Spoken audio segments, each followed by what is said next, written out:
আজকে আমি বানাবো বিখ্যাত জমজ জুটি ছোলে ভটুরের ভটুরে। ছোলের রেসিপিটা তোমাদের সাথে আমি আগেই শেয়ার করেছিলাম।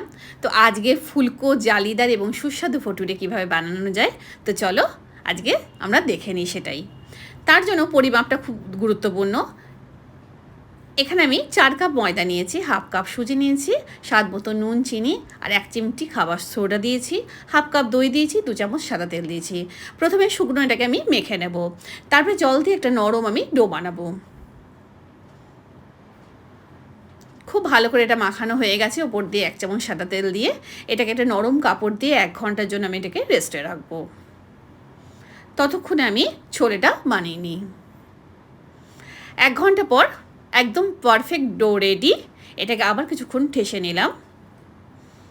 তারপরে রুটির মতো বড় বড় লেচি কেটে নেব। ভটুরে সাধারণত লম্বা করে বেলা হয়, তবে মনে করলে কিন্তু অন্যান্য আকৃতিতেও বেলা যায়। তেল আমার গরম করতে দিয়ে আগেই হয়ে গেছে। তবে একটা অসুবিধা আমার এখানে হয়েছে, আমার কড়াইটা ছোট হয়ে যাওয়াতে ভটুরে যখনই দিচ্ছি একটুখানি কিন্তু গুটিয়ে যাচ্ছে, যেহেতু ভটুরেগুলো আমি বড় করেছিলাম। কিন্তু যেমন ফুলকো হয়েছে তেমনি হয়েছে জালিদার, আর খেতে হয়েছে দুর্দান্ত।